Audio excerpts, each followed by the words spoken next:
ज्ञात ही होगा कि माननीय सुप्रीम कोर्ट ने एक फैसला लिया है अनुसूचित जाति के वर्गीकरण का, और जो वंचित समाज है सभी को सर्वविदित है।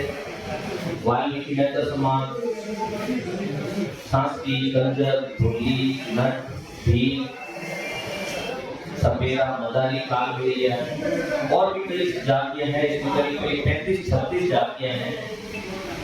जनरली इन जातियों के नाम मुख पे रहते हैं, इसलिए ये बोल देते हैं। बाकी जिनके नाम नहीं बोलते तो ये नहीं समझते कि हमारा नाम ये नहीं है, ऐसा नहीं है। इसमें हम लिखते हैं आदि यानी अन्य। तो अन्य जो जातियां हैं वे भी इसके अंतर्गत आती है, या ऐसी जातियों का रिप्रेजेंटेशन जो कि समझता हो कि हम भी बस की तरह लिखिए, हमारा नाम नहीं लिख लेता, हम सबको अवगत करवाएं। हमारे सारे साथी आप लोगों को पता सभी एक्टिव हैं, तो आप अवगत करवाएं कि आप हमारे जाति का नाम नहीं लिख रहे हैं, तो हम इसको भी सर थोड़ा सा शांति। आदेश्वर जी प्लीज निवेदन। चुप रहो भैया। तो मैंने ये महसूस किया है कि हम में से कई लोगों को इस सुप्रीम कोर्ट के आदेश को लेकर कई तरह की भ्रांतियां, कई तरह की गलतफहमियां हैं। जैसे कि 2-3 मीटिंग हो चुकी है, उन मीटिंगों में ये ज्ञात हुआ, कुछ साथियों ने पूछा कि क्या ये सुप्रीम कोर्ट ने आदेश दे दिया है तो क्या केंद्र ने इसे मान लिया है, केंद्र ने इसे कोई आदेश दे दिया है। तो उन सभी भ्रांतियों को मैं दूर करने का प्रयास करता हूँ, तब तक और भी साथी आ जाएंगे। तो ये जो फैसला है, दरअसल ये पंजाब में पहले 50% जो है मजहबी सिख और वाल्मीकि समाज को आरक्षण मिलता था। 50% का मतलब हो गया एससी का जितना भी परसेंटेज है उस परसेंटेज का आधा। अब हर राज्य के अंदर वो परसेंटेज अलग अलग है, कहीं पे 25% है तो कहीं कितना है, कहीं कितना। राजस्थान में जो है 16% एससी के हैं और 8% एसटी के हैं राजस्थान, लेकिन अन्य राज्य में ये अलग अलग है। आपको ये भी मैं बताना चाहता हूँ कि वाल्मीकि समाज का यहाँ पे एसटी के अंतर्गत आता है, जबकि कर्नाटक में ये एसटी में आता है वाल्मीकि। तो ये जो 50% है पंजाब में, वो 12.5% अपने समाज यानी कि वाल्मीकि समाज और मजहबी सिख को मिलता था और बाकी अन्य जातियों को मिलता था। तो कुछ लोगों ने वहाँ पे याचिका दायर की, केस चला, लंबा चला, और 2004 के अंदर जो है सुप्रीम कोर्ट के 5 जजों ने ये फैसला ले दिया कि ये नहीं हो सकता है और एससी कैटेगरी को नहीं बांटा जा सकता है। अभी भी कुछ लोग यही तरफ देते हैं, जो हमारे बड़े भाई, मैं उनको बड़ा भाई कहूंगा, जो जातियां अगली जातियां हैं हमारे में एससी एसटी में, वो अगली जातियां जो हमारे बड़े भाई हैं जो इसका विरोध कर रहे हैं, वो इसी बात को लेकर चल रहे हैं कि साहब एससी कैटेगरी एसटी कैटेगरी एक होमोजेनियस कैटेगरी है, उसको डिवाइड नहीं किया जा सकता है। यानी होमोजेनियस का मतलब होता है कि उसको और टुकड़ों में नहीं बांटा सकता है, ऐसा वो तर्क देते हैं। क्योंकि ये तर्क सुप्रीम कोर्ट ने 2004 में लेके और इसने खारिज कर दिया था, यानी इसे मना कर दिया। फिर वो राज्य सरकार आगे गई सुप्रीम कोर्ट में, और आगे उन्होंने केस लड़ा और आगे बात चली, केस चलता गया। 2024 के अंदर वो सुनहरा अवसर आ गया जिसमें सुप्रीम कोर्ट ने ये कह दिया कि इस कैटेगरी को और डिवाइड किया जा सकता है और इसका वर्गीकरण होना चाहिए, क्योंकि कुछ जातियों को इससे लाभ मिला है, कुछ जातियां इसमें वंचित रह गई है। अब हम एक साधारण भाषा में देखें और आम जीवन में देखें, तो आप मुझे ये बताइए कि एसटी के अंदर यहाँ 59 जातियां एसटी के अंदर 59 जातियां। अब 59 जातियों में क्या आपस में शादी ब्याह होता है? क्या रोटी बेटी का व्यवहार है? क्या आप सहमत हैं? नहीं होता है। तो फिर वो कैसे एक हुई? कैटेगराइज उनको जरूर किया, वहां पे इनके साथ अत्याचार हुआ है, इनके साथ है जो शोषण हुआ है इनका, उनको इस तरीके से कैटेगराइज किया गया, इनके साथ छुआछूत। लेकिन वो एक रूप नहीं है, समरूप नहीं है। हम समरूप उसको तब मानते जब उनके बीच में रोटी बेटी का व्यवहार होता है, जब उनके बीच में शादियां होती है, उनके बीच में सारे तो इसी आधार पे सुप्रीम कोर्ट ने ये कहा कि भाई इनके रहन सहन, इनका जो सब कुछ अलग है, इसलिए इनको कैटेगराइज किया जा सकता है।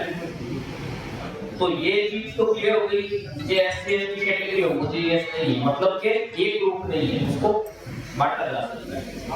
अब वो कुछ लोगों ने ये कर दिया, अरे साहब ये तो भाई को भाई से लड़वा रहे हैं, ये तो हमारे में फूट डलवा रहे हैं, ये करवा रहे, वो करवा रहे हैं, ये गलत बात है। अगर एक पिता के 4 बेटे हैं, वो जब बच्चे हैं, बड़े हो गए, पढ़ा लिखा के उनको बड़ा कर दिया, फिर शादियां हो गई, तो क्या एक बात अपने बच्चों का बंटवारा नहीं करता? हम सब करते हैं, अपने घर में देखते हैं। अगर एक पिता की 4 संतान है तो बंटवारा होता है ना, तो वो बंटवारा अगर घर में हम कर रहे हैं तो मुझे ये बताइए, 4 भाइयों को 4 घर दे दिए, तो क्या वो चारों अलग हो गए क्या? वो चारों केवल रोटी खाने पीने में अलग हुए ना, उनका चूल्हा अलग चल रहा है, उनका घर परिवार अलग चल रहा है, राशन पानी अलग चल रहा है, लेकिन वो इस तरह से डिवाइड थोड़ी हो गई तो फूट पड़ गई उनके अंदर। अगर कोई परिवार में संकट आता है तो क्या चारों भाई एक होते हैं या नहीं होते हैं? बताइए, आप जवाब दीजिए ना। होते हैं ना? तो अगर ये कैटेगरी हो जाएगी तो हम कैसे डिवाइड हो जाएंगे, मुझे ये बताइए। अगर किसी भी एससी एसटी के भाई पे कोई संकट आएगा तो क्या ये एससी एसटी की कैटेगरी चाहे कैटेगरी हो जाए तो क्या ये उसका साथ नहीं देगी? बिल्कुल देगी। इसी तरह का शोषण होगा कि सारी कैटेगरियां साथ देगी। भाई एससी और एसटी ये भी तो 2 कैटेगरी है, नहीं है क्या? एसटी अलग और एसटी अलग, ये भी तो एक कैटेगरी है। जब ये इस कैटेगरी को आप स्वीकार करते हो और जब कोई संकट आता है, जैसे एससी एसटी एक्ट पे संकट आया था तो 2 अप्रैल का इतना बड़ा आंदोलन हुआ, उसमें एससी और एसटी दोनों थे ना, कैटेगरी होने के बावजूद थे ना। तो अब अगर एससी एसटी के अंदर सब कैटेगरी हो जाती है और किसी तरह का संवैधानिक संकट आएगा, किसी तरह की बात होगी, तो क्या एससी की सब कैटेगरी यानी कि वर्गीकरण होने के बाद जो कैटेगरी बनेगी वो कैटेगरी और जो मूल कैटेगरी है, और एसटी की जो वर्गीकरण वाली कैटेगरी और जो मूल कैटेगरी, क्या वो साथ नहीं देगी? तो ये भ्रांति है कि जो वर्गीकरण से हम डिवाइड हो जाएंगे, फूट पड़ जाएगी, ये तो लगाने के लिए किया। अब मैं कहता हूं कि चलो भाई, सुप्रीम कोर्ट ने फैसला कर दिया। कुछ ग्रुपों में मैंने देखा, कुछ हमारे साथी कहते हैं कि साहब ये तो सुप्रीम कोर्ट राजनीति से प्रभावित होकर ये काम करता है। देखो दुनिया में क्या होता है क्या नहीं होता है, हम सबको भली बात ही जानते हैं, सभी को पता है क्या चलता है क्या होता है। हम किसी पे कटाक्ष नहीं करेंगे किसी राजनीतिक पार्टी पे, ना ही सुप्रीम कोर्ट पे उंगली उठाएंगे। हम तो इतना जानते हैं, हमारे पास तो केवल इतना हमारा उद्देश्य है कि ये जो फैसला हुआ है, ये जो डिसीजन हुआ है, वो वंचितों के हक में हुआ है, और हम अगर नर बढ़ जाते तब भी ये नहीं करवा सकते। कोई बड़े से बड़ा धुरंधर नेता ये नहीं करवा सकता था, और चाहे कितने ही एक हो जाए, कितने ही कुछ कर लें, गुर्जरों की तरह तो हम मजबूत नहीं है ना। फिर भी उनको भी आपने देखा होगा कितनी जाने की, कितना क्या हुआ, कितना उग्र आंदोलन हुआ, उसके बावजूद उनको क्या मिला? तो ये तो एक कोई परमात्मा की कृपा हुई है, बाबा साहब की कृपा हुई है कि हमारे को सुप्रीम कोर्ट थाली परोस के देती है कि ये लो। अब मुझे नहीं इस चीज से लेना देना है कि ये राजनीतिक कारणों से हुआ है चाहे किस कारणों से हुआ है।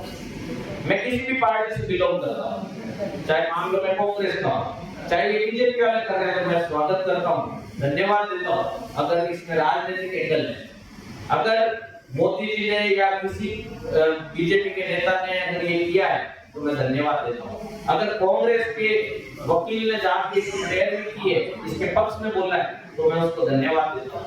अगर आम आदमी पार्टी का आदमी इसके पक्ष में बोल रहा है तो मैं उसे धन्यवाद देता हूँ। तो राजनीतिकरण भले ही हो, हमें क्या लेना देना उससे? हमें तो हमारे समाज का सोचना है, एससी एसटी के जो वंचित वर्ग है उसका सोचना है। मैं सभी की बात कर रहा हूँ, वंचित वर्ग की बात कर रहा हूँ। तो अगर वंचित वर्ग का भला हो रहा है तो भाइयों इसमें क्या हो रही है बताइए मुझे? क्यों किसी के पेट में दर्द हो रहा है? अरे भाई तुम्हारा भाई कमजोर है, तुम्हारा भाई गटर में मर रहा है, तुम्हारा भाई कचरे चुनने के लिए सुबह 4 बजे जा रहा है। कभी देखा आपने अपने साथी समाज के बच्ची, छोटी छोटी बच्चियां कचरा चुनने के लिए मोहल्ले में घूमती है? क्या वो चीज अच्छी है? क्या नहीं होना चाहिए उनका उद्धार? क्या भील समाज की जो स्थिति है वो नहीं सुधरनी चाहिए? तो सुधर इसके लिए अगर सुप्रीम कोर्ट ने डिसाइड किया है तो कोई गलत नहीं किया। अब अपन बात करते हैं संवैधानिक दृष्टि से। संवैधानिक दृष्टि से कहीं भी कोई भी लूप होल नहीं है। अगर है तो मैं उससे तर्क वितर्क करने के लिए तैयार हूं। संविधान किसने लिखा? बाबा साहेब ने लिखा। संविधान में 16(4) अनुच्छेद का किसने रखा उसको? बाबा साहेब ने। 46 का संविधान के अंदर प्रावधान किसने रखा? बाबा साहेब ने। 341(1) और 341(2) किसने रखा? बाबा साहेब ने। तो ये सब बाबा साहेब ने तो किया है। अब ये कहते हैं कि बाबा साहेब का बनाया हुआ संविधान है, आप उसके साथ छेड़छाड़ कर रहे हो। कैसे छेड़छाड़ कर रहे हो भाई? बाबा साहेब ने जो 16(4) रखा है और 46 रखा है उसके अंदर ये प्रावधान किया है ना कि राज्य सरकार यदि चाहे तो अपने किसी ऐसी जाति के, किसी समुदाय के, किसी वर्ग के जिनका राजनीतिक या आर्थिक या किसी तरह का उत्थान नहीं हुआ है तो उसका उत्थान करने के लिए आप है जो अपना जो भी राज्य सरकार चाहे तो कर सकती प्रावधान। तो राज्य सरकार को ये अधिकार दिया। क्या हम जो इसका विरोध कर रहे हैं क्या वो सुप्रीम कोर्ट की अवहेलना नहीं कर रहे? सुप्रीम कोर्ट माननीय होता है। हम माननीय सुप्रीम कोर्ट, माननीय उच्च न्यायालय, माननीय सर्वोच्च न्यायालय कहते हैं। हम माननीय की अवहेलना कर रहे हैं, हम माननीय का आदेश डाल रहे हैं। फिर हम किसकी बात मानेंगे भाई? हम कोई भी झगड़ा हो, कोई बात हो तो हम जब कोर्ट में जाते हैं, दो भाई लड़ लिए और कोर्ट में चले गए, जज ने कह दिया भाई ये नहीं ये, तो क्या आप जज की बात छोड़ के बाहर आके फिर लड़ाई करोगे? आपको माननी पड़ेगी ना जज ने जो कह दिया है। तो सुप्रीम कोर्ट ने जो कह दिया उस फैसले को मानो ना। कहां दिक्कत आ रही है?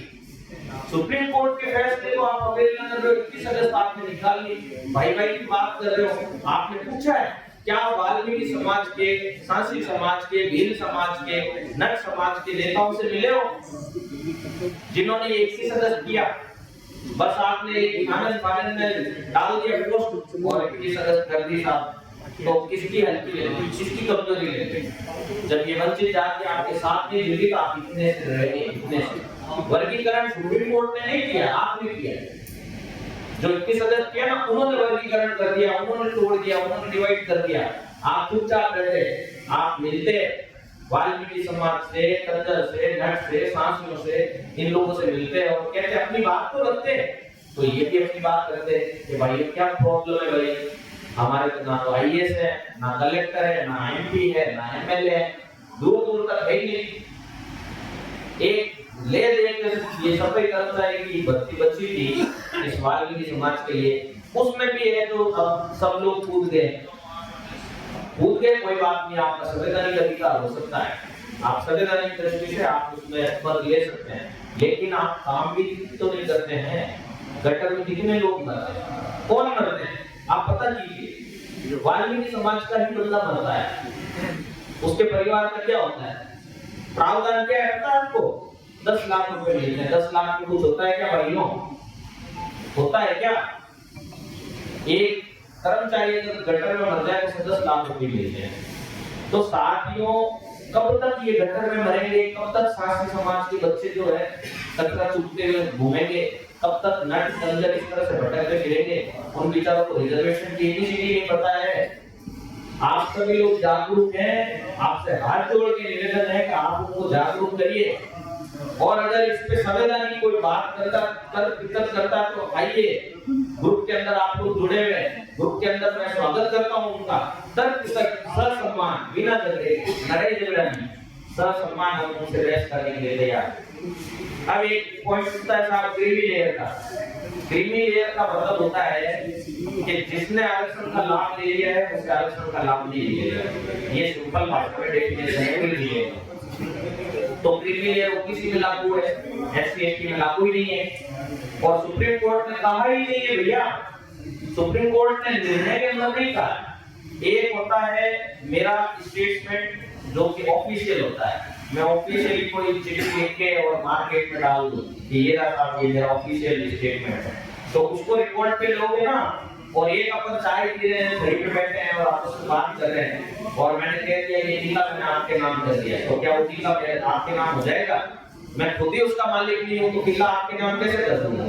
तो सुप्रीम कोर्ट के जजों ने केवल राय दी है, राय क्रीमी लेयर के संबंध में। इस बात को समझो, क्रीमी लेयर की केवल राय दी है, राय। क्रीमी लेयर करने की बात नहीं करी। फिर इनके एमपी एमएलए चले गए। अरे भाई हमारे तो एमपी एमएलए दूर दूर तक दिखते ही नहीं, बेचारे एक आदमी है, एक ही सांसद है। कहाँ है अपने एमपी एमएलए? है ही नहीं। ये लोग तादाद में है, ये लोग उस जगह पे पहुंचे हैं, तभी तो वो लोग गए ना प्रधानमंत्री के पास। और जब प्रधानमंत्री के पास गए तो प्रधानमंत्री जी ने क्या कहा कि मैं क्रीमी लेयर नहीं करूंगा। अब यहाँ भी कुछ लोगों को कंफ्यूजन हो गया कि साहब प्रधानमंत्री ने कह दिया क्रीमी लेयर नहीं करूंगा, इसलिए अब ये वर्गीकरण नहीं होगा। ध्यान देना मेरी बात पे, क्रीमी लेयर नहीं करूंगा प्रधानमंत्री ने ये कहा है, वर्गीकरण में कोई एक शब्द नहीं बोला है। तो आप ध्यान रखिएगा इस बात को, क्रीमी लेयर नहीं करेंगे। हाँ भी कहते मत करो क्रीमी लेयर, हम साथ हैं अपने भाइयों के, बड़े भाइयों के साथ क्रीमी लेयर का हम साथ, लेकिन वर्गीकरण तो होगा और ये हम लेके रहेंगे। मैं आज इस मंच के माध्यम से घोषणा करता हूँ, चाहे मेरा राजनीतिक कैरियर दांव पे लग जाए, चाहे कुछ भी हो जाए, चाहे मेरी जान भी चली जाए, लेकिन अब ये आरक्षण हम लेके रहेंगे। धन्यवाद। जय हिंद, जय भारत। बहुत बहुत धन्यवाद। उनके कार्यकर्ता हमारे साथ में हैं, जिनकी जो समाज के प्रति समर्पण है। आइए से बात करते हैं भरत सर, आपका बहुत बहुत स्वागत है आज न्यूज़ राजस्थान पर। और इस ये जो आरक्षण वर्गीकरण का फैसला आया सुप्रीम कोर्ट के द्वारा, ये किस तरीका का फैसला और क्या इसका आपकी तरफ से क्या प्रतिक्रिया रहेगी आपके समाज के? आपने कहा कि मेरा स्वागत, हम आपका स्वागत कर रहे हैं। तो हमारी आवाज़ को बहुत पहुँचाने वाला मीडिया है, आप वंचित वर्ग की आवाज़ को पहुँचाने वाला मीडिया जो होता है, दिल वाला होता है, हिम्मत वाला होता है, एक वंचित की बात को पहुँचाए। जी सर, साथ में मुख्य बात पर आता हूँ जी, देश के आज़ादी से पहले भी देश का आरक्षण, देश आज़ाद होने के बाद देश का आरक्षण लागू हुआ और आज भी देश का आरक्षण लागू है।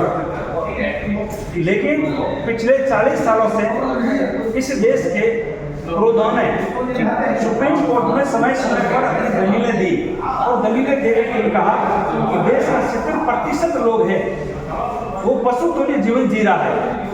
आप राजस्थान में भी देख लीजिए, आप दक्षिणी राजस्थान में देख लीजिए, सारिया समाज की हमारी बहन और बेटियां हैं जिनके तन ढकने के लिए कपड़ा नहीं है, उनको खाने के लिए रोटी नहीं हो, घास की रोटियां पीस करके घास पीट के तन भर पेट भर रहे।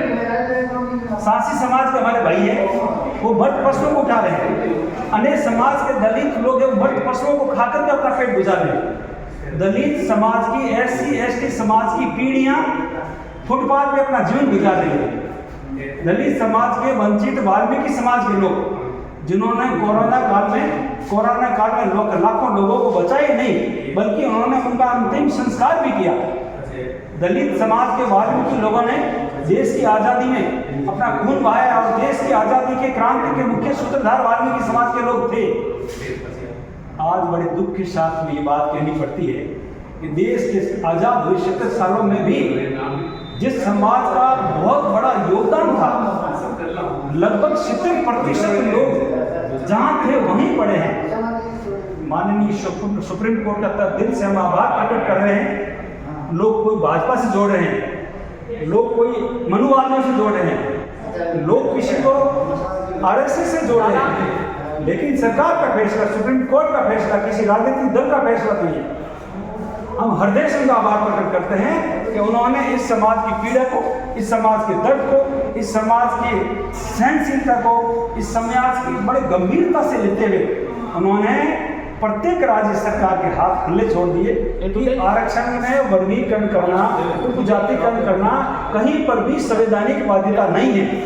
आज तक लोग बहाने बना रहे थे, संविधान की आड़ ले रहे थे, सुप्रीम कोर्ट का आड़ ले रहे थे, लेकिन सुप्रीम कोर्ट इस बात के लिए बहुत धन्यवाद का पात्र है जिन्होंने ये फैसला दिया कि आरक्षण में वर्गीकरण संभव है।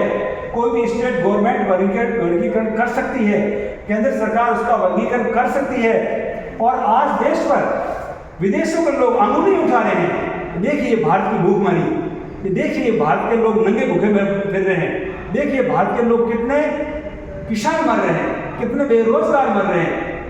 उन पर अंगुली उठाने का अब उनको बहाना नहीं मिलेगा। क्योंकि वंचितों को भी बराबर आगे उठने का मौका मिलेगा।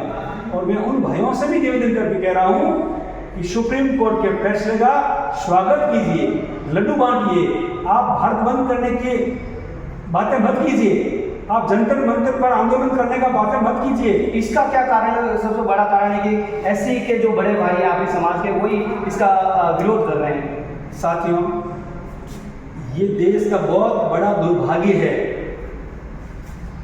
देश के सामाजिक दल, देश के बुद्धिमान लोग, देश के हिंदू, मुसलमान, सिख और ईसाई, देश के शूद्र, ब्राह्मण, क्षत्रिय और वैश्य, सारे समाज के लोग चाहते हैं। और आप जैसा मीडिया भी चाहता है कि जो सुप्रीम कोर्ट ने जो निर्णय दिया है, सुप्रीम कोर्ट ने जो फैसला दिया है, वो सर्वोपरि है और वक्त का तकाजा है और समय की पुकार है। इन लोगों को आरक्षण मिलना चाहिए।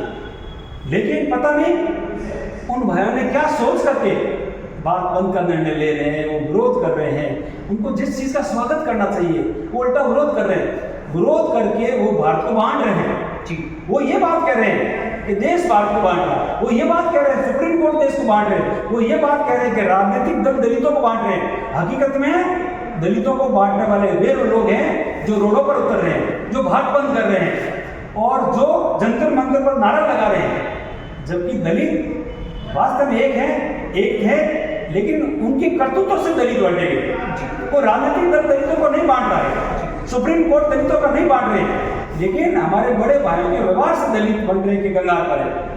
और मैं आपके माध्यम से उन सभी साथियों का आभार प्रकट करना चाहता हूं कि इस हॉल में दर्जनों समाज, वंचित समाज के लोग आए और आकर के अपनी पीड़ा बताई। हम उन पीड़ित लोगों के साथ में हैं, सारा वंचित समाज साथ में है और उनकी लड़ाई लड़ ली है, विजय मिल गई है। और किसी भी सरकार को किसी भी सूरत में उनके साथ में न्याय करना पड़ेगा। तो सर क्या रूपरेखा रहेगी इस ये 18 सितंबर को जो एक महारैली आप निकाल रहे हैं? साथियों, इसमें किसी प्रकार की विशेष रूपरेखा का बात नहीं है। लोगों के मन में सुप्रीम कोर्ट का आभार प्रकट करने का एक जुनून है, एक उत्साह है, एक खुशी है। उस खुशी को बड़ी शालीनता के साथ में, शांति के साथ में और अनुशासन के साथ में और प्रशासन को सहयोग करते हुए अपनी खुशी को प्रकट कर रहे हैं। इस सुप्रीम कोर्ट के आदेश के स्वागत करने के लिए वे माननीय कलेक्टर के माध्यम से अपना संदेश पहुंचाना चाहते हैं कि सुप्रीम कोर्ट ने जो संदेश दिया है, जो निर्णय दिया है, हम उसका तहे दिल से स्वागत करते हैं। क्या लगता है सर, राज्य सरकार या केंद्र सरकार इस आदेश को लागू करेगी अपनी सरकार में? आदेश लागू करेगी नहीं, आदेश लागू करना पड़ेगा, आदेश लागू करना पड़ेगा, आदेश लागू करना पड़ेगा। मैं आपको बात तो 3 बार में कह रहा हूँ, करना पड़ेगा, क्योंकि वक्त की आवाज है जी। अगर देश की भूखमरी खत्म करनी है, अगर देश में लोगों का विकास करना है, अगर संविधान के अनुसार देश को मुख्य धारा में लाना है, अगर संविधान के अनुसार सबको समानता का अधिकार देना है, तो सारे सरकारों ऐतिहासिक है। और वो उन जातियों के लिए जो अनुसूचित जाति, वंचित जातियों में भी अति वंचित है, उनके लिए बहुत ही महत्वपूर्ण है। क्योंकि जो जातियां आज दिन तक आरक्षण का लाभ लेकर, शुरू में जब देश आजाद हुआ था और आरक्षण प्रदान किया गया था, ये सभी अनुसूचित जातियों और जनजातियों को प्रदान किया गया था। परंतु अनुसूचित जाति और अनुसूचित जनजाति ने उस आरक्षण का लाभ जबकर उठाया, तब कुछ अतिवंचित जातियों ने इस आरक्षण की समीक्षा को लेकर विभिन्न उच्च न्यायालयों में अपनी याचिकाएं दायर की और अपने लिए न्याय मांगा। तब क्या हुआ कि भाई कुछ स्टेटों ने तो अतिवंचित जातियों के लिए आरक्षण की अलग से व्यवस्था की, जिनमें हरियाणा, पंजाब और आंध्र प्रदेश, ये प्रति जातियों के लिए अलग से आरक्षण की व्यवस्था की। परंतु कई जातियों का उसमें पेट दर्द करने लग गया। क्यों? क्योंकि उनकी जो क्रीम जो अब तक वो खा रहे थे और वो सोचने लगे और ये भ्रम पैदा किया लोगों में कि भाई जो हमारा आरक्षण है, और किसी की भी ये मंशा नहीं थी। क्योंकि अभी हाल ही में जो ऐतिहासिक निर्णय आया, वो सुप्रीम कोर्ट ने देश की आजादी के 75 वर्षों बाद, आजादी के 75 वर्षों बाद देश जब अपनी स्वर्णिम काल यानी आजादी का अमृत महोत्सव मना रहा है, उस अमृत महोत्सव में ये सुप्रीम कोर्ट ने अपना ये निर्णय दिया है। ये निर्णय कोई सुप्रीम कोर्ट ने 1-2 दिन के अपने विचार मंथन से नहीं लिया, उन्होंने भी इस अपनी 20 साल से लंबित उस याचिका के संबंध में दिया है जो अब तक उनके पास पेंडिंग थी, और उस पेंडिंग याचिका को उसका निस्तारण करते हुए उन अति वंचित जातियों को उनका हक देने के लिए एक राज्य सरकार को निर्देश दिया है, और सुप्रीम कोर्ट के निर्देश को प्रत्येक राज्य सरकार को मानने के लिए वो बाध्य होती है और वो निर्देश उनके लिए बाध्यकारी होते हैं। ऐसे में राज्य सरकार सुप्रीम कोर्ट के इस निर्णय को अगर अतिवंचित जातियां एक तरीके से और एक व्यवस्थित तरीके से उसको अपना एजुकेशन देती है राज्य सरकारों को, केंद्र सरकार को, तो सरकारों को मानने के लिए बाध्य होना पड़ेगा। इसलिए मेरा सभी से निवेदन है, सभा में उपस्थित सभी लोगों से निवेदन है कि इस एजुकेशन को इस तरीके से ले जाएं और अपनी संख्या बल को इस तरीके से दर्शाएं कि राज्य सरकारों को इस निर्णय को मानने के लिए बाध्य होना पड़े, और आपके इस निर्णय पर अतिवंचित जातियों को, आपके उन बच्चों को, आपकी उन जातियों को जो अब तक इस रिजर्वेशन का लाभ नहीं उठा पाई है, वो इन जातियों को उस रिजर्वेशन का लाभ मिले। आपके एक निर्णय से, आपके एक कदम से, आपके एक एजुकेशन से इन सरकारों को आप झुका सकते हैं, और आप ये सरकारें झुकेगी क्योंकि इनके लिए एक बाध्यकारी निर्णय आ चुका है। वो माननीय सुप्रीम कोर्ट ने अभी हाल ही में 1 अगस्त को इनको निर्देशित कर चुका है। तारीख सभी लोगों से निवेदन रहेगा, देश जी जो भी डेट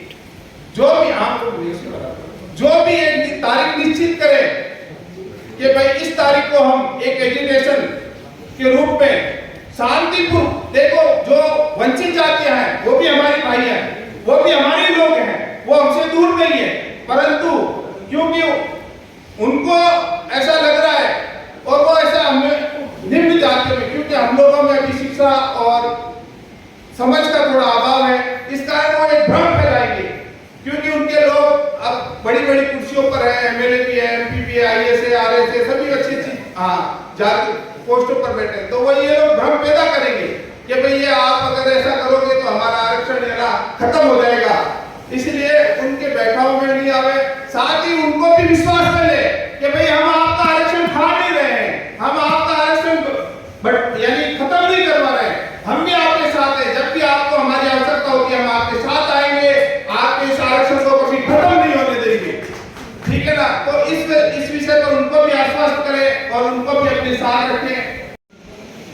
नगर निगम कर्मचारी और वाल्मीकि समाज के जो कुछ है सभी लोग 5 तारीख को अब इतने ज़्यादा चले जाएंगे, इसलिए जो बकाया सुझाव दिया जाएगा उसके लिए लगाया जाएगा, ना तो 18 तारीख को ही रखा जाएगा।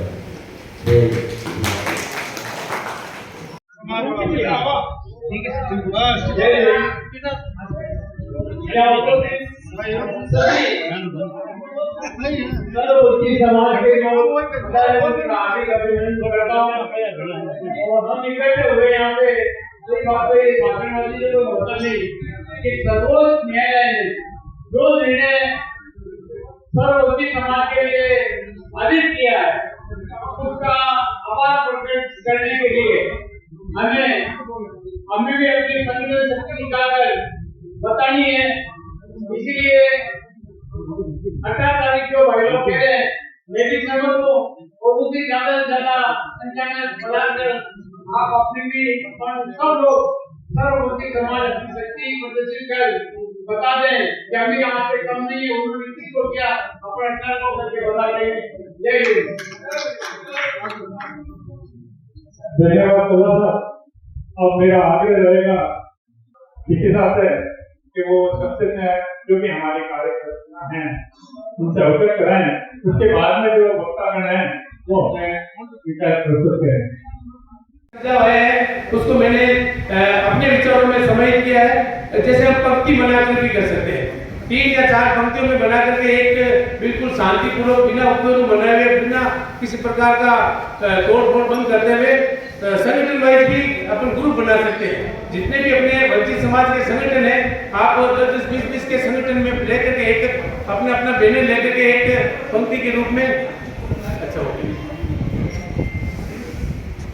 शांतिपूर्ण नारों और जय घोष के साथ में हम साथ निकाली जा सकती है। अभी एक सुझाव आया था डीजे की, अगर डीजे की हम परमिशन देते हैं तो अगर प्रशासन देता है या नहीं देता वो अलग बात है, तो इसके लिए हम छोटा माइक भी ले सकते हैं, या जो इस प्रकार का बजाने वाला एक छोटा डीजे जिसकी अनुमति प्रशासन देता है वो लेना जरूरी होगा, क्योंकि भीड़ को और रैली को कंट्रोल करने के लिए वो अति आवश्यक है। रैली की सफलता का परिचय है। अब मैं जो भी आपके सुझाव आए हैं उन सुझावों पर प्रत्येक बिंदु पर मैं चर्चा करना चाहूंगा और आप लोगों को अवगत कराना चाहूंगा। जितने भी बात आती है उनसे आगे है कि आप हॉल में पधारे और इसमें शरीक हुए। जैसा कि ज्ञापन की जो रैली है उसके लिए सभी के सुझाव आए हैं, क्योंकि 5 तारीख को बाबा की बीच है, कलेक्टर हॉलीडे है और कलेक्टर हॉलीडे के साथ साथ भी हमारे समाज के और सभी वंचित समाज के लोग पैदल यात्री के रूप में वहां जाते हैं। हमारे समाज की भी जगह जगह भंडारे लगे हुए हैं। हमें ज्ञापन ही देना होता तो आज 200 लोग बैठे हैं, आज भी प्रयास था, लेकिन अगर हमें वास्तव में सड़कों पर आना है, हजारों की भीड़ करनी है, तो हमें तारीख को 10 आप लोगों का है उसी के अनुरूप 10 के बाद में अगर हम रखते हैं तो आप लोग अगर इसमें अगर सभी की सहमति है तो बताएं, तो हम 18 तारीख तय करते हैं, जिसमें 18 तारीख तक जाने का उद्देश्य यही है कि हमें एक महारैली करनी है। जब तक हम हजारों की जो 5000 की संख्या बल्कि जो आपके बीच में सुझाव आया है वो 10 के बाद नहीं हो सकता है, तो 18 तारीख निश्चित करते हैं हम। उसके बाद में जो समय है आप लोग सभी बता दें कि रैली का समय क्या रख सकते हैं, 10 बजे या 11 बजे छूट जाए कौन छूटे वो आगे लाओ क्या 10 बजे का टाइम लेंगे तो लगभग 11 क्योंकि आज भी 10 बजे का टाइम था, लेकिन हम 11 12 बजे तक हमारी मीटिंग प्रॉपर रूप से शुरू हुई है। तो ग्रामीण क्षेत्र से भी आएंगे, सभी ब्लॉक से भी आएंगे और हम से ग्रामीण क्षेत्र से और जल्दी आ जाते हैं, लेकिन हमारी टीम थोड़ी संडे के दिन लेट खुलती है। तो मेरा आग्रह है कि हम 10 बजे का टाइम देते हैं तो 11:30 बज जाएगी। अब आप ये नहीं समझ ले कि 11 साढ़े 11 बज जाएगी, हमें 11 साढ़े 11 ही जाना है। अब स्थान की बात है तो स्थान की बात के लिए 2-3 प्रस्ताव आए थे। पहला प्रस्ताव था कि बाबा साहब नागुर गेट पर जो मूर्ति लगी वहां से लेकर हम कलेक्ट्रेट पर जाना। दूसरा आया था कि राजीव गांधी सर्किल जो बावड़ा से है वहां से लेकर के हम यहाँ कलेक्ट्रेट पर जाना। और तीसरा सुझाव आया था कि जालोर गेट से लेकर के कलेक्ट्रेट पर। तो आप लोग सभी सहमति से बता दें हमें कहां से करना चाहिए। सही ऐसी बात तो चल रहा हूँ। जालोर गेट इसलिए जरूरी है क्योंकि वहां से हमें ये बताना है कि राजेश काफी लोगों के सुझाव है कि हमें प्रशासन को ये बताना है कि आप किस रूप में और किस महानगरी के रूप में आए हैं। तो अब अगर आपने जालोर गेट का तय कर लिया है तो मैं आपसे निवेदन करूंगा, यहाँ सभी संगठनों के पदाधिकारी भी हैं, सभी मोहल्लों के निवासी भी हैं, क्यों हमने लगभग 200 जनों को कल फोन किया था, युवाओं को भी किया था, संगठन के पदाधिकारी को किया था। हो सकता है हमारे से कोई भूल चूक हो गई हो और किसी के नंबर नहीं हो, तो हमारे अन्य वंचित समाज के लोग भी है, धोबी समाज से भी है, डोली समाज से भी है, भील समाज से भी है, सासू समाज से भी है। अगर हम अल्प समय के कारण से संपर्क नहीं कर पाए हैं, हम आप लोगों के सहयोग से उनसे भी संपर्क करेंगे और उनको भी हम वंचित समाज में जोड़ेंगे। अब रैली का स्थान जालोर गेट से हम रख रहे हैं तो उसके लिए बहुत बड़ी वास्तव में भीड़ चाहिए। भीड़ होगी तो हम जालोर गेट से लेकर कलेक्ट्रेट तक दिखेंगे, नहीं तो फिर हमारा एक छोटा सा दल रहेगा जो पर्याप्त नहीं रहेगा इस स्थान के लिए। अगर संख्या बल कम है तो फिर हम अम्बेडकर चौराहे रख लेते हैं। अगर आप भीड़ ला सकते हो वास्तव में सब लोगों ने ये भीड़ जुटानी है, लेकिन भीड़ जुटाएगा कौन?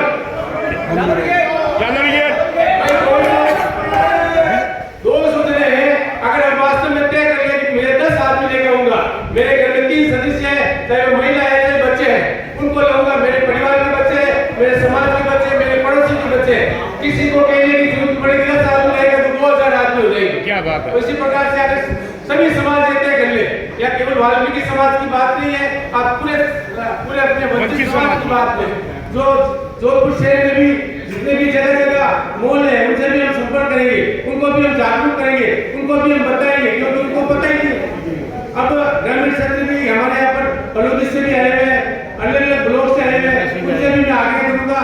जगदीश जी वैसा बैठे, प्रकाश जी बैठे, आत्माराम जी बैठे, वल्लभ जी यहाँ से आगे होंगे और अपने ओसे से भी होंगे, उनसे भी आगे करूंगा कि कुछ नहीं लगता है, एक बस प्रत्येक ब्लॉक से आनी चाहिए। क्या बात है। अगर एक बस आती 10,000 से ज्यादा खर्चा नहीं, 15,000 का होगा, 200 रुपये उस दिन बंद हो जाएंगे तो भी हमारी पीढ़ी याद करेगी। ये मैं कहना चाहता हूँ।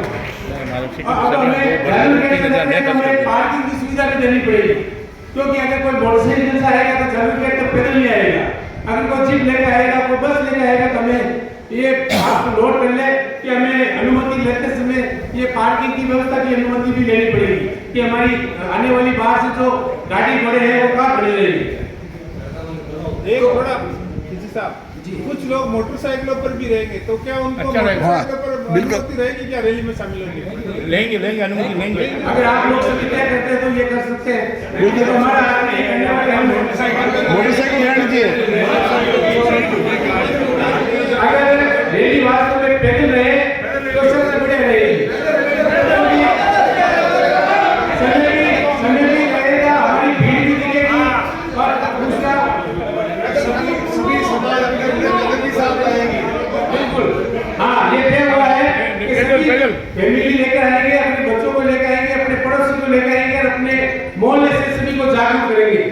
तीसरा ड्रेस कोड, मेरा ये निवेदन है, अगर रैली की सफलता अगर हमें देनी है, वास्तव में एक प्रतीक चिन्ह वाल्मीकि समाज और हमारे सभी बच्चे समाज की तरफ से प्रस्तुत करना है प्रशासन को, तो हमारा एक ड्रेस कोड होना चाहिए और वो ड्रेस कोड तिरंगे झंडे का सबसे प्रिय है वो शांति सफेद। अगर हम उस दिन सफेद चौड़ा पजामा पहने या तो कम से कम एक सफेद शर्ट पहने या सफेद टी शर्ट पहने तो एक रूपता हमें टिकेगी। ड्रेस कोड से ज्यादा बेहतर रहेगा दुपट्टा। हाँ, दुपट्टा अगर बाबा साहब का दुपट्टा हो तो भी आप ले सकते हैं और हमें उस दिन जो झंडे रहेंगे रैली में जरूर दें।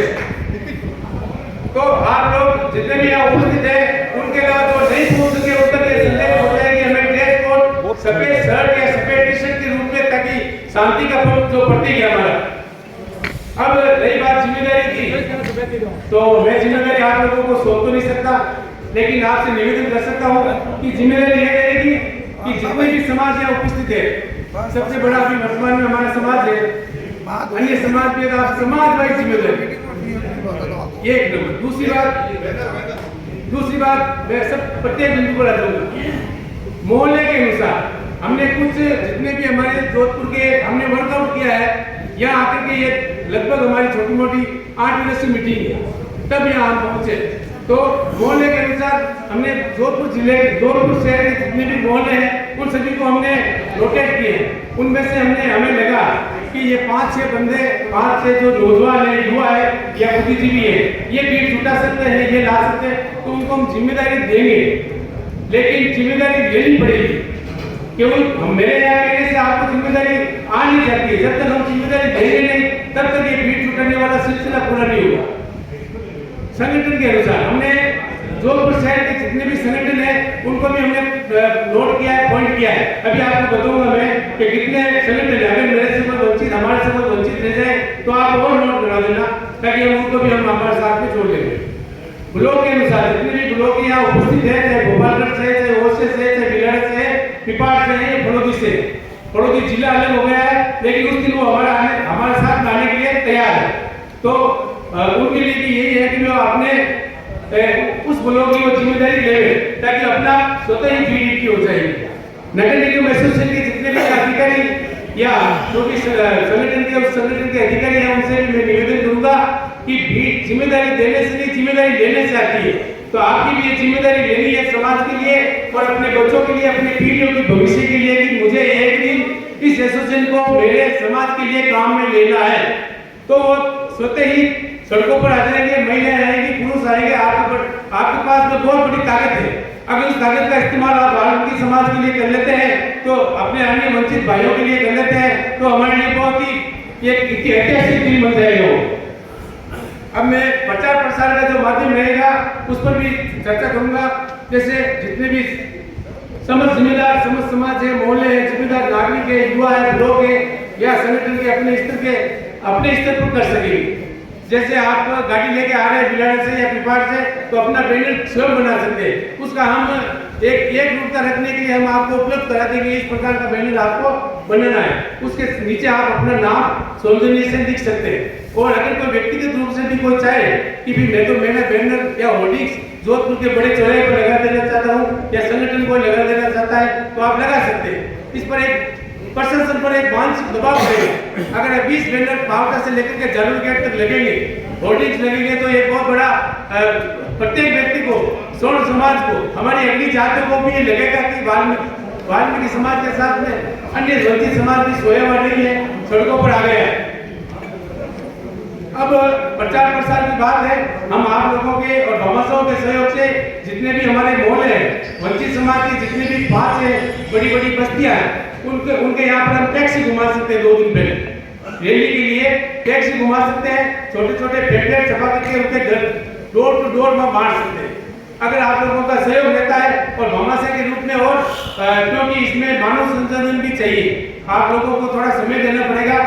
और जो भी हमें जुड़ना चाहते हैं वो युवा लोग आप जुड़े, ताकि हमें इस कार्यक्रम को आगे ले जा सके। और सोशल मीडिया पर भी हम प्रचार, ये बहुत बड़ा एक तरीका है कि जितने भी हमारे मीडिया प्रभारी है या सोशल मीडिया को जो जानते हैं, उस पर आप मतलब पूरा भरसक प्रयास से उसका प्रचार प्रसार करें। जितने भी ग्रुप बने हुए या यूट्यूब बने हुए, चैनल बने हुए आपके, या आपके कोई फॉलोअर्स है, तो उनको आप ये सब मतलब उसमें सोशल मीडिया पर डालें, ताकि वो अपना सोशल मीडिया पर प्रचार होगा, अपनी एकता दिखेगी। बैनर और होर्डिंग्स के लिए कोई भी संगठन अपना बना सकते हैं, कोई भी व्यक्ति विशेष भी बना सकता है। इसके लिए आप पूरे हमारी तरफ से पूरे आपको छूट है। पानी की व्यवस्था, अब जैसे रैली चलेगी जालौर गेट से लेकर के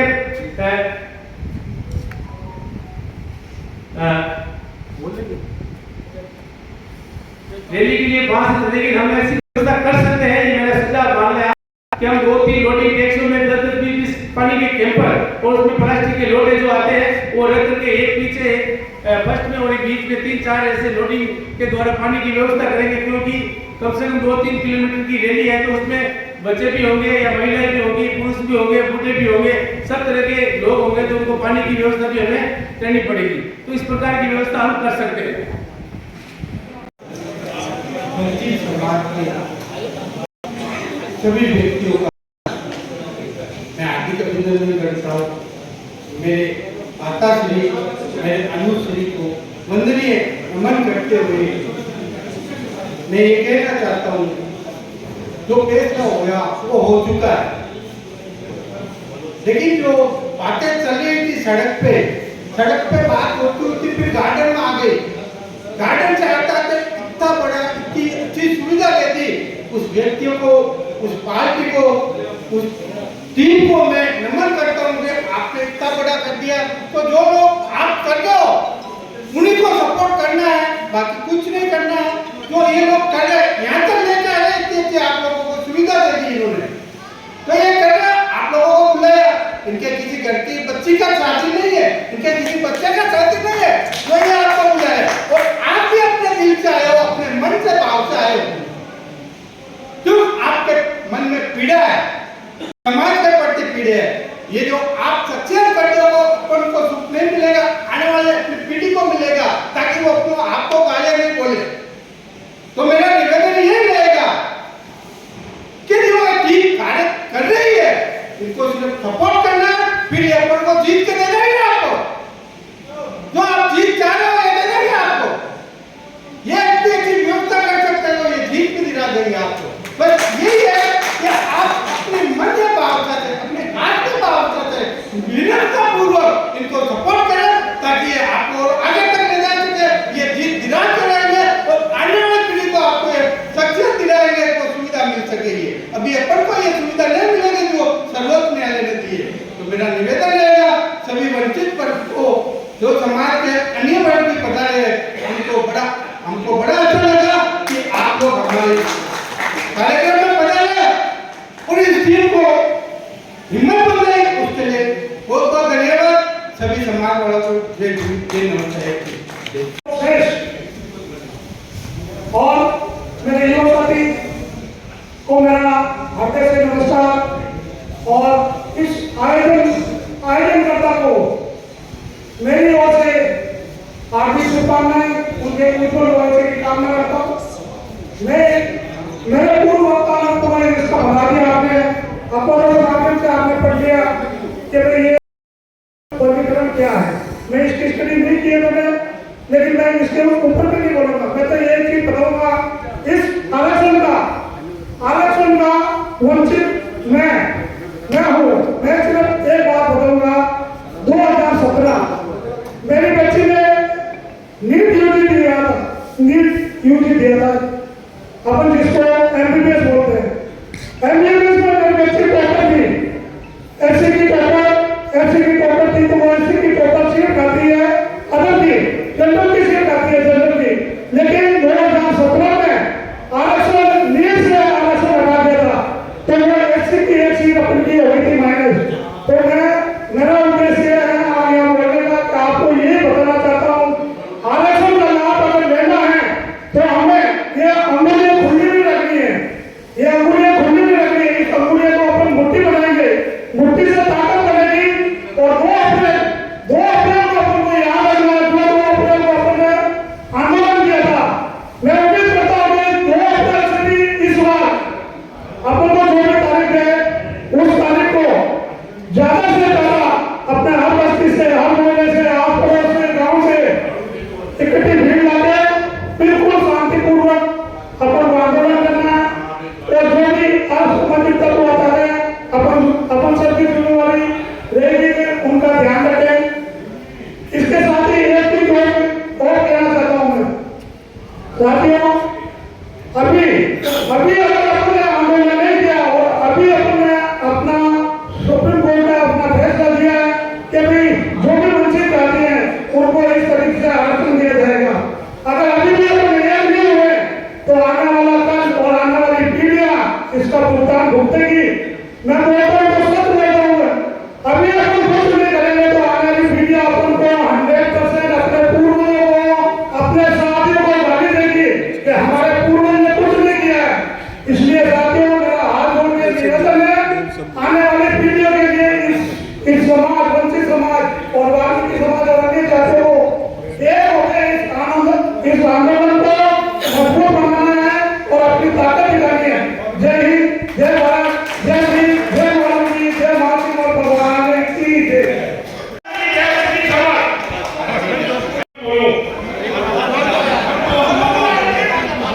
आप लोगों ने बहुत ही वक्ताओं ने शानदार बोली बात, लेकिन जिस चीज की जो करनी है अपन को वो आप लोगों ने नहीं बोली। भीड़ इकट्ठी कैसे होगी, जुलूस कैसे निकालोगे, ज्ञापन कैसे दोगे, कभी 5 तारीख की पापा की भीड़ आ जाती है, कभी क्या आ जाती है। मेरा एक ही सुझाव है, आप लोग जो भी यहाँ बैठे हैं अपने अपने मोहल्ले से आप जिम्मेवारी ले रहे हैं। हर मोहल्ले से 50 आदमी लाने की जिम्मेवारी ले रही है। सफल होगा, संगीता नहीं होगा, कहने से कुछ नहीं होगा। हड़तालें भी होती है, फेल हो जाती है। इसमें तो कोई किसी गुट का नहीं है, ये वंचित समाज है, वंचित समाज के लोग आए हुए हैं यहाँ पर। और मैं देख रहा हूँ आप लोग जैसे जैसे बोलते हैं और लोग पीछे से किसी के जा रहे हैं, ये तो गलत बात है। पूरा समय बैठो, उनकी बात को सुनो। आने वाली पीढ़ियों के लिए है ये आरक्षण, आने वाली पीढ़ियों के लिए। अपना तो वक्त बीत चुका है, लेकिन आने वाली पीढ़ियों के लिए आप ये सोचो कि ये आंदोलन करना जरूरी है। आंदोलन क्या करना, सुप्रीम कोर्ट में फैसला देने जाके ज्ञापन देना,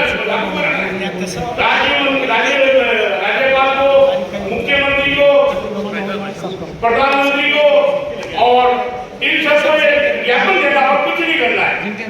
और जो इसकी अच्छी व्यवस्था करेंगे, भाई ने कहा था पहले अपन गली में, फिर अपन अपने गार्डन में और एक दिन अच्छे इस वातावरण में आ गए हैं, तो इससे आगे भी और अपन बढ़ेंगे।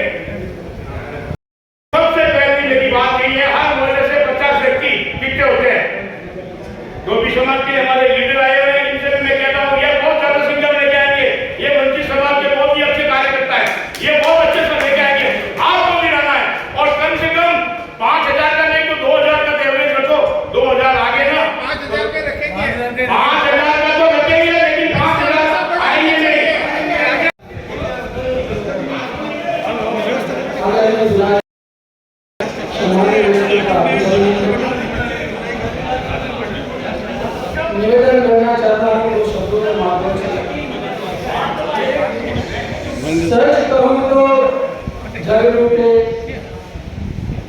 कहूँ तो राम लूटे, सच कहूँ तो जग लूटे, झूठ कहूँ तो राम लूटे, इंसान बेचारा क्या करे दोनों की।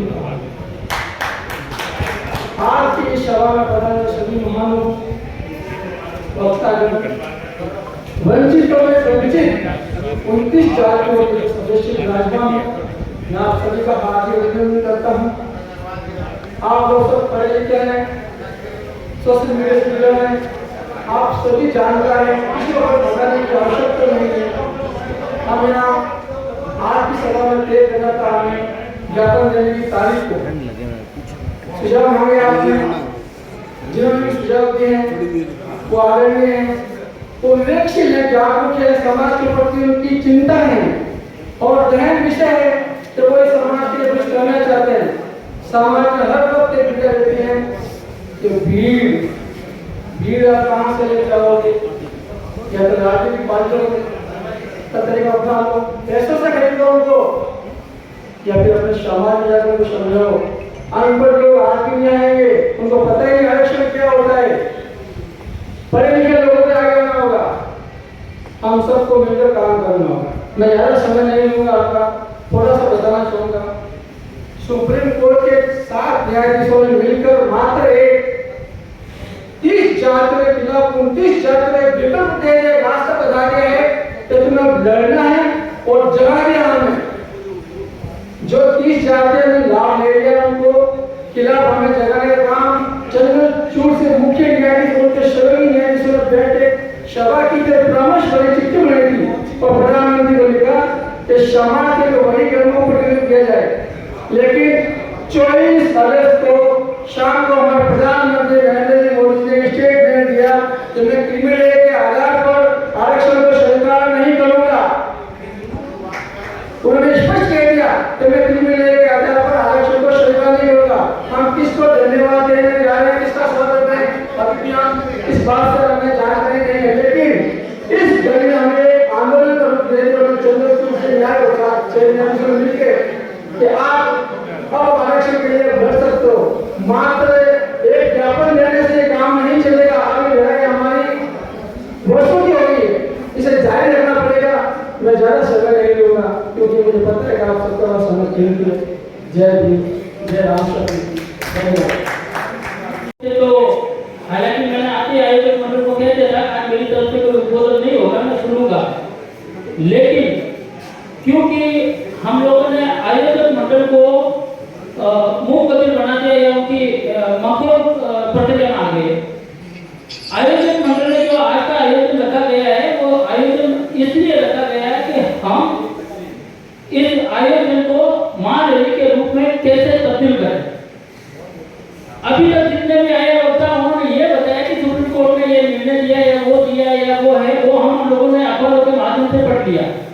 हमने ये भी हजारों की संख्या में भीड़ लानी है, कैसे लाएंगे भीड़ कैसे लाई जाती है, इसका सबसे ज्यादा अनुभव यहाँ जो बैठे हैं लोग, उन्होंने मोन्टू भंडारा, सुरेश जोड़, सौरभ गोयल, विजय भंडारा, लालूराम गागू, ये जो लोग हैं, विजय परियार, इन लोगों को पता है कि भीड़ कैसे आती है। जब 1000 फोन किए जाते हैं तो 100 हमें प्रचार का माध्यम क्या लेना है, हम प्रचार कैसे करेंगे, हम जनसंपर्क के रूप में टोलियां कैसे बना के हम मोहल्ले मोहल्ले में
एक हमारी प्रचार की टीम बनेगी, एक हमारी कोऑर्डिनेशन कमेटी बननी चाहिए जो अन्य जो वंचित जाति है उनके संपर्क में जाए।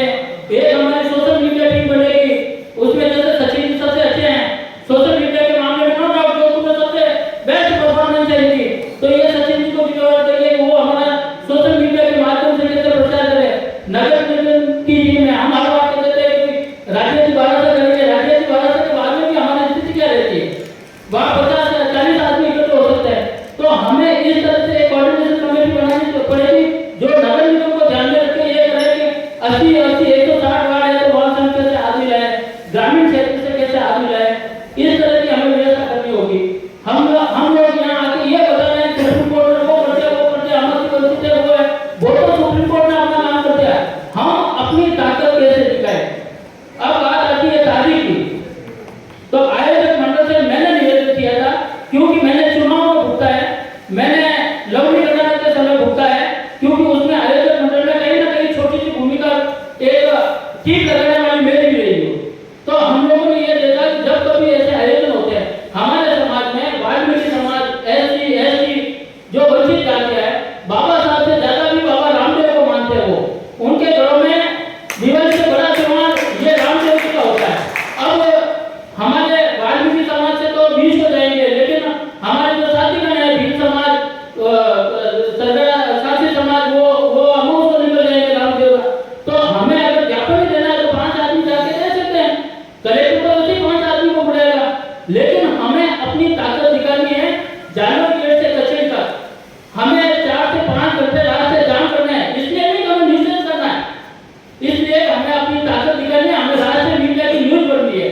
तो हम 4 से 5 हजार आदमी इकट्ठे कैसे होंगे। तो अब जब हमारा जो निश्चित तारीख थी 5 तारीख को बाबा की बीज है, बीज के दिन कोई आदमी वहाँ आ नहीं सकता, तो बीज को डालकर हम लोगों ने बैठ के जब ये निर्णय लिया कि इसको कैसे करें। तो 10 तक तो वैसे भी लोग काम कर गए हुए रहेंगे, 10 के बाद में जब वो आ जाएंगे तो थके हुए रहेंगे, 2-3 दिन उनको रेस्ट चाहिए। इस बीच में छुट्टी आ रही है, 16 तारीख तक की छुट्टी है, इसलिए मैंने अपनी तरफ से व्यक्तिगत सुझाव दिया था कि 18 तारीख जो है गुरुवार रहेगा और वर्किंग डे है, उस 18 तारीख को वर्किंग डे के दिन हम लोग अपनी उपस्थिति दिखाए और ज्यादा से ज्यादा दिखाए। अंत में मैं अपना उद्बोधन समाप्त करते हुए आप लोगों से पुनः निवेदन कर रहा हूँ कि हमें अगला जो भी वक्त है मेरे बाद में, वैसे तो गायब होने तो भी हम सुनेंगे, मजबूरी है, पर इतना ध्यान रखें कि हमें इस रैली को सफल कैसे बनाना, इसके बारे में अपना सुझाव दें। धन्यवाद। अगर गलती हो गई तो क्षमा करें। जय भीम। तो बड़ा मुद्दा उठा यहाँ इतनी बड़ी रैली करने जा रहे हैं और भीम साहब ने भी अपना कंजूसी करके आज बोलना है, तो अब तो जोश अच्छे बढ़ा नहीं, जोश रैली में दिखे ना पाए, तो एक बार पुणे का फिर जय भीम, जय भीम। आज मेरा जोश होना बहुत जरूरी है, जोश हो जाता है बड़ा आगे विजय प्राप्त करेगा। मैं मुद्दा भीड़ कितनी करनी है, जैसे अपने घर में क्या हो रहा है, अब अपने कैंडिडेट की निमंत्रण देवा देवा नहीं देवा, सालाना देवा, सालने देवा, अपने शिक्षक नहीं देवा, मामला देवा, मांगनी देवा, तो आज लक्ष्य नहीं जाना चाहिए। अब हमारे तारीख दिया गया, उस तारीख अनुसार आज हमारी मोहल्ला में गली में हर एक व्यक्ति एक ही चर्चा करनी है कि फलाना तारीख में बहुत बड़ी रैली का आयोजन हो रही है, जैसे बाबा रामदेव के बाबा रामदेव जो नहीं होना भी आ रहा है, क्यों कि माहौल क्रिएट हो रहा है बाबा जी के, तो अपने को माहौल क्रिएट करना है, वो भर्ती करना लो, आरक्षण लो, और लोगों ने समझो की जरूरत नहीं है, अपने के तो उठे वो मेरा का समाज के प्रति बहुत बड़ी जीत और एक जश्न मनाना, तो इन हिसाब से विकृति करनी है और ज्यादा से ज्यादा। और मैं माली बात करूं तो राजनीति जो भी संगठन है, चाहे बीजेपी से है, चाहे कांग्रेस से है या और भी राजनीतिक पार्टी है, उनका दायित्व मैं लेता हूं, उन सबको फोन करने का, उनके घर घर जाकर उनको निमंत्रण देने का मैं ये सौभाग्य प्राप्त। बहुत बहुत धन्यवाद आपका। समाज के लिए सुबह शाम जब भी ये कमेटी जो भी गठित हुई है, उन सबसे मेरा निवेदन है, जब भी आप मुझे पुकारेंगे या तो मैं खुद आ जाऊंगा या आप स्थान बता दीजिए कि उस स्थान पर हमारी मीटिंग कैसे होती है।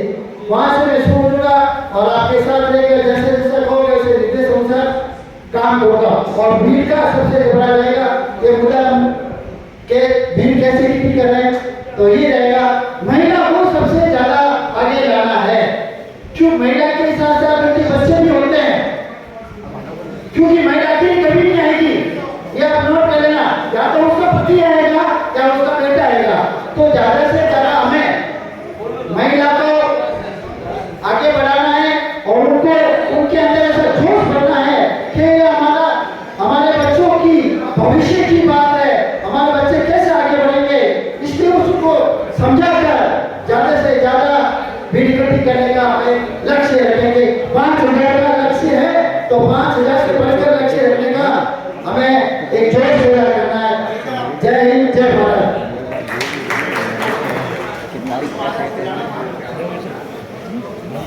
हमारे बीच में इस कार्यक्रम में राजस्थान पत्रिका, दैनिक भास्कर, नवज्योति और ग्रामीण क्षेत्र के काफी पत्रकार बंधु आए हुए हैं।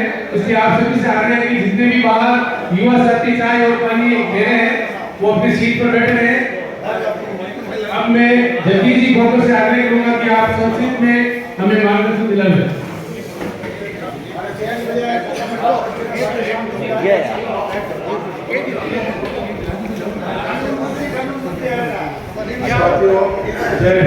मीडिया की द्वारा अभी हो रही है, सभी से आगे होंगे, आगे वाली इस समाज में वंचित समाज के बंधुओं से मेरा जय भीम है। और मैं ये निवेदन करता हूँ कि हम इस चर्चा में है कि भीड़ कहाँ से लगा, क्या करें। हमारा मुद्दा ये होना चाहिए रैली सक्सेस कैसे करें, लेकिन रैली सक्सेस करने के लिए यहाँ कम से कम 50 आदमी है। 50 आदमी अगर फ्रंट करके जाए कि हम 20-20 आदमी 25-25 आदमी लेकर आएंगे तो ये रैली सक्सेस है। आप मेरे मुद्दा भटक जाते हैं, हमें क्या करना है? अरे भाई भीड़ कितनी करनी है, अपन सक्षम है, यहाँ जितने भी आदमी बैठे हैं ये सब सक्षम है जो भीड़ लाने के लिए। ये क्रीम है यहाँ पे आए हुए, इन क्रीम आदमी साथ में लेके आएंगे तो क्या करें, वो भीड़ इतनी हो जाएगी। नहीं बात है अब आरक्षण की बात, ये न्यायालय ने जो फैसला किया हमने रखने किया है। और मैं एक चाहता हूँ हर ग्रामीण में कैसे की रैली निकलनी चाहिए ताकि मैसेज जाए। मैं बिलड़ा में 5 तारीख 6 तारीख को रैली रख रहा हूँ। आप सभी समाज वालों को कहता हूँ आप भी पधारें और वहाँ इतने हैं और इस हमारा तो विषय जय भीम जय। रैली जो करने जा रहे हो, रैली भी कह रहे हो, हमारा भाषण सुनने में कोई मतलब है नहीं। की बात है कर्म धर्म व्यवस्था कराना।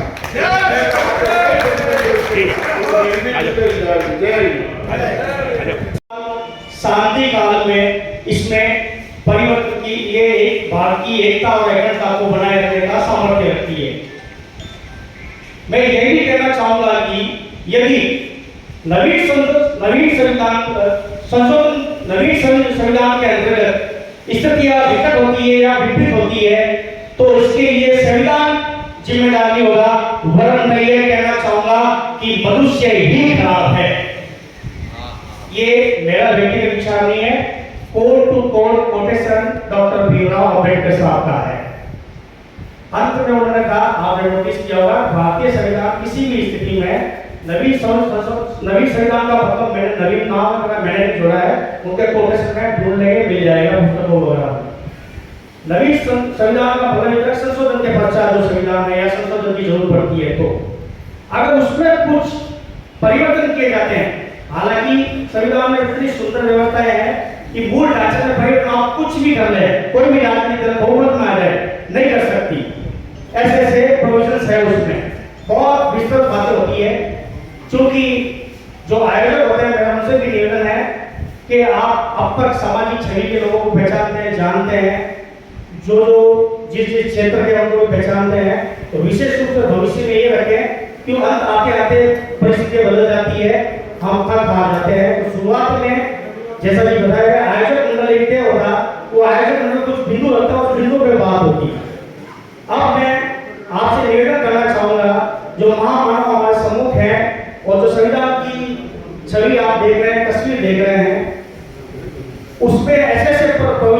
प्रावधान थे, उन प्रावधानों के अंतर्गत ही मैं उनसे भी माफी नहीं मांगूंगा जिन्होंने कहा 10 मिनट की लड़ाई लड़ी उन्होंने, लेकिन प्रोविजन था 6-1 के फैसले से जो आया है वो प्रोविजन के अंतर्गत ही दिया गया है। संविधान के भाग 3 के अनुच्छेद 14 से लेकर के 18 तक मौलिक अधिकार, उस मौलिक अधिकार के अंतर्गत सामाजिक न्याय, आर्थिक न्याय और राजनीतिक न्याय और लोक नियंत्रण यानी कि नौकरियों में आरक्षण की व्यवस्था की गई थी, उसी के अंतर्गत फैसला दिया गया था। ये सब आप जानते हैं, बता दिया गया है। अब मैं निवेदन करूंगा, हमारे अम्बेडकर साहब भी संविधान सभा के प्रारूप समिति के अध्यक्ष थे। प्रारूप उन्होंने बनाया, संविधान उन्होंने लिखा, सारे उन्होंने अस्तित्व में ऐसी कोई चीज नहीं छोड़ी जो मानव मात्र के लिए, प्राणी मात्र के लिए अलग हो, उसको अलग करती हो। मैं प्रारूप जो समिति के जो भी प्रारूप बनाएंगे, जो ड्राफ्ट करने वाला है, जो आप ज्ञापन देने वाले हैं, राष्ट्रपति, प्रधानमंत्री, राज्यपाल, मुख्यमंत्री, राज्यसभा के सांसदों को जाएगा, सब जगह जाएगा। तो कम से कम उसमें ऐसे प्रोविजन हो, उसकी भाषा शैली कैसी हो, मैं सिर्फ सुझाव दे रहा हूँ, अल्प जानकारी है। भारतीय संविधान के अनुच्छेद 118(1) के अंतर्गत ये प्रावधान है कि हमारे संसदीय समितियां होती है। हमारे हमको चला रहे कौन है? भारतीय संविधान को चला रहे कौन है?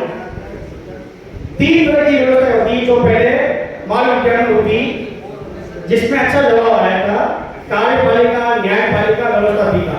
न्यायपालिका न्याय देती है, उसको मानने के लिए मान्यवर सरकारें बाध्य नहीं है। 2 अप्रैल की घटना आपको पता होगा, SC/ST एट्रोसिटी एक्ट का फैसला कोर्ट ने कहा ये झूठा है, इसमें झूठे मुकदमे होते हैं। सरकार ने हड़ताल से पहले ही कह दिया था, बंद से पहले ही कह दिया था कि हम इसको लागू नहीं करेंगे, और लागू नहीं भी किया है। ये भी विदित है, आप सुविज्ञ हैं इसके संबंध में। ये भी एक निर्णय है, इसको माने या ना माने ये सरकार का विषय है। मेरा निवेदन यही है, आप उस प्रारूप में, उस ड्राफ्ट में ये जरूर उल्लेख करें, भारतीय संविधान के अनुच्छेद 118(1) के अंतर्गत संसदीय समितियों का प्रावधान है। 2 तरह की समितियां होती है, और समितियों खूब सारी समितियां होती है। पहली समिति होती है स्थायी समिति, द स्टैंडिंग कमेटी। दूसरी समिति होती है द एडहॉक कमेटी, तदर्थ समिति। जो स्थायी समिति है उसका कार्यकाल 1 वर्ष का होता है। तदर्थ समिति जब जरूरत होती है, वकील साहब बेशक जी का थोड़ा सा हिंट दिया था इसमें, भरतपीठ को बनती।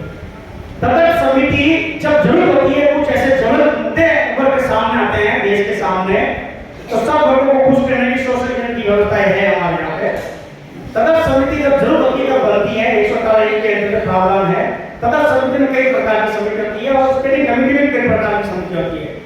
मैं संज्ञान में लाना चाहूंगा मेरे छोटे भाई सचिव को और आप सभी को, अनुसूचित जाति जनजाति आयोग राष्ट्रीय स्तर का, राज्य स्तर का संवैधानिक नहीं है। उसमें प्रोविजन ये होता है, संसदीय समिति उसकी भी बनी हुई है। इसको हम लघु संसद कह सकते हैं। संसद होती है राष्ट्रपति, लोकसभा और राज्यसभा, ये संसद कहलाती है। तीनों मिलकर के संसद कहलाती है। इसके इतर एक लघु संसद भी होती है, जिसको हम संसदीय समिति को लघु समिति कह सकते हैं, लघु संसद कह सकते हैं। वो इस सारे भारत को, भारत के संविधान को, विधानसभा को, लोकसभा को, विधान परिषद को, राज्यसभा को चलाती है। तो एक तो ये इंगित करें उसमें, तो उसमें अनुसूचित जाति जनजाति लोगों के कल्याण के लिए पहले से ही, पूर्व से ही एक समिति बनी हुई है, जिसको हम लघु संसद कहते हैं, वो एक समिति है। मेरा निवेदन ये रहेगा, हम उसमें इंगित करें, उल्लेखित करें आपके ड्राफ्ट में, क्योंकि इसके कारण आपको प्रश्न जो तैयार की, सचिन सरोवर ने तैयार की थी, उसका ड्राफ्ट जो बना था, उसमें सारे प्रोविजंस उन्होंने उसको उल्लेखित कर दिए। एक प्रोविजन ये लिखते हैं उसमें कि तदर्थ समिति गठित करें, और तदर्थ समिति में यह बताना चाहता हूँ 30 सदस्य होते हैं, 20 होते हैं लोकसभा से और 10 होते हैं राज्यसभा से।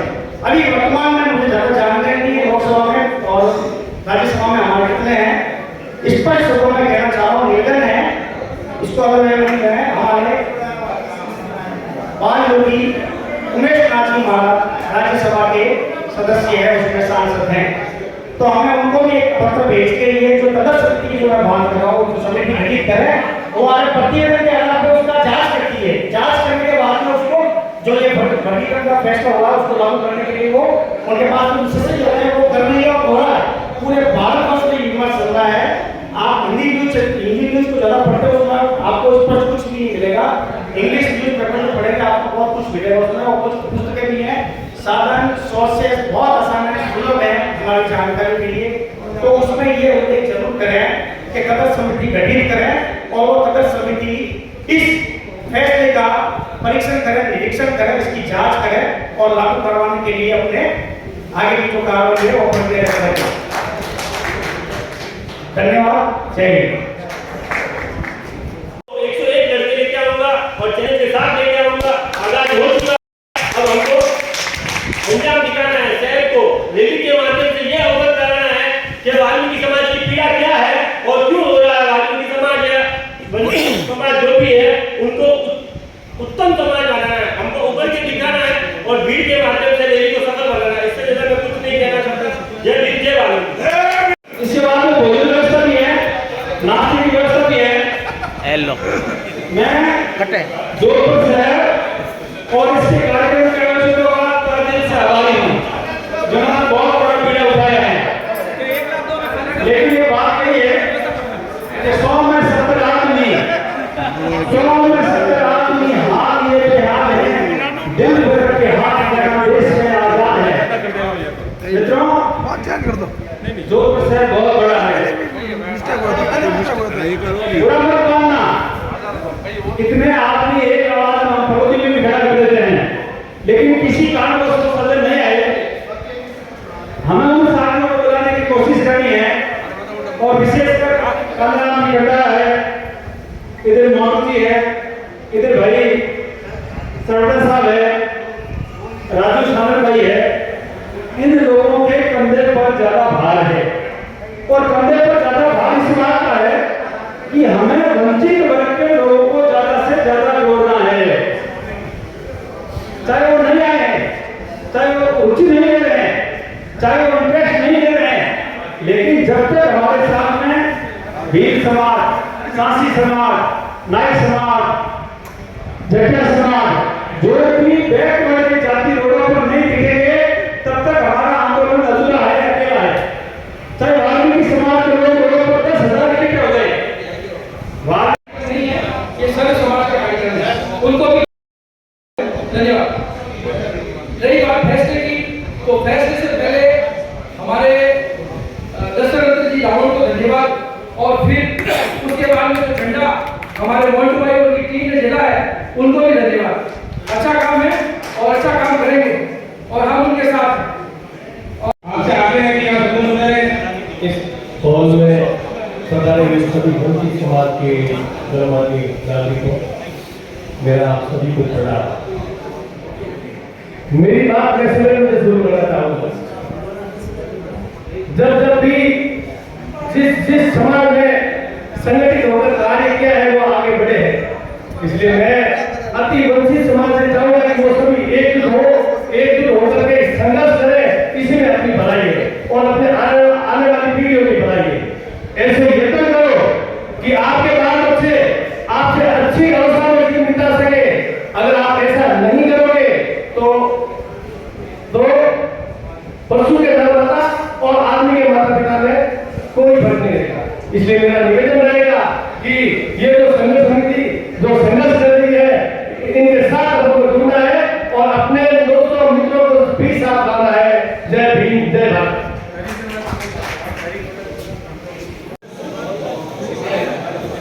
जय भीम। आज का कार्यक्रम का विषय है ज्ञापन, दूसरा विषय है रैली। तो मैं अगर आयोजन समिति ने ज्ञापन तैयार कर दिया है तो वो इस ज्ञापन को इसी सभा में प्रकट करें। दूसरी रैली की जो तारीख है वो तारीख का भी निर्णय अभी करें। दूसरा बाकी जो बातें मुझे कहनी चाहिए थी वो राजनीति के लिए मेरे भाई राजनीति के लिए मैं कह दिए, उसके अलावा मुझे कुछ नहीं कहना। विषय के अनुसार मेरा निवेदन है ज्ञापन नंबर है। धन्यवाद। मेरा निवेदन रहेगा सुनील दत्त जी वकील साहब से कि वो मंच में बुला रहे हैं। दूसरा मैं ये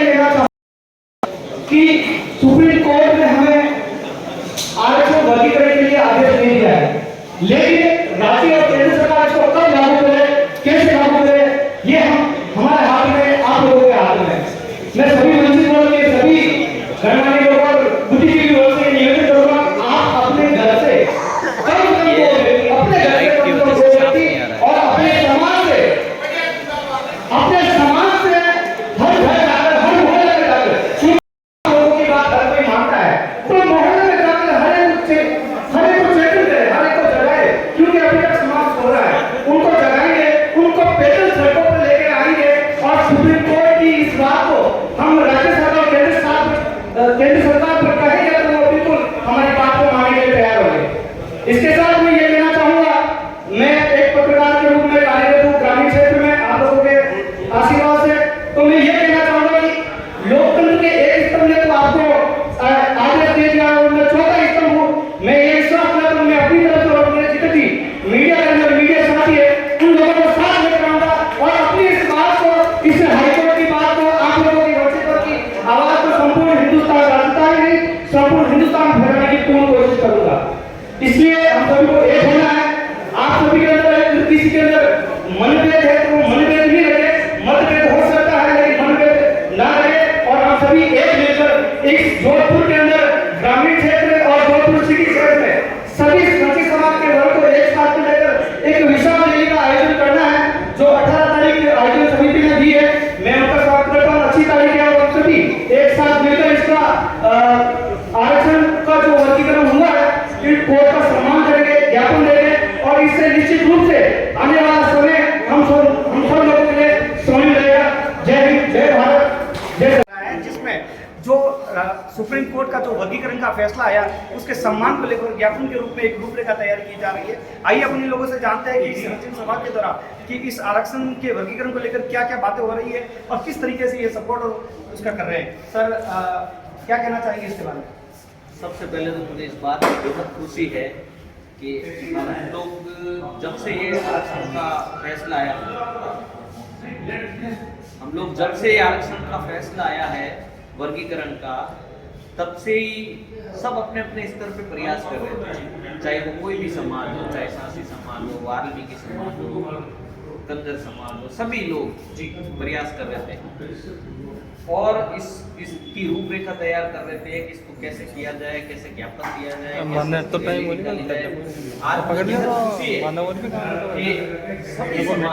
समाज आज इकट्ठा हुआ है इस स्टील भवन में, और इस स्टील भवन में इकट्ठा होती है और इन्होंने ये फैसला किया है कि हम किस तरह से सुप्रीम कोर्ट की धन्यवाद रैली निकालेंगे और किस तरह से हम ज्ञापन देंगे। उसके लिए 18 सितंबर की तारीख का जो प्रस्ताव आया है, अभी जो भी कमेटी है, आयोजन कमेटी है, इसके बारे में विचार विमर्श करेगी और जो भी निर्णय होगा वो आपको सोशल मीडिया के माध्यम से व्हाट्सएप में डाल दिया जाएगा, तो आपको पता चल जाएगा।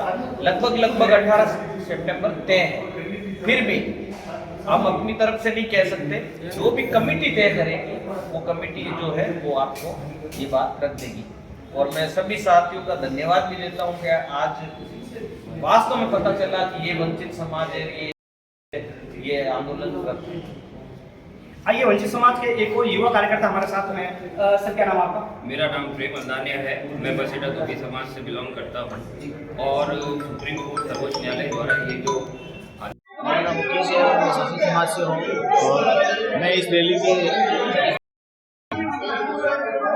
आरक्षण रैली से सहमत हूँ।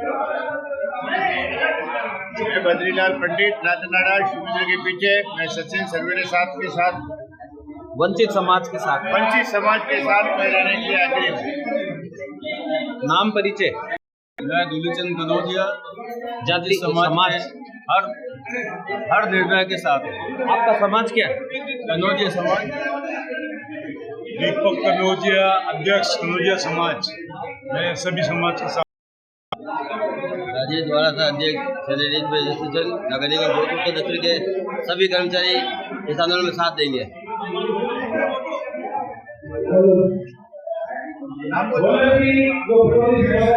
हम समाज के साथ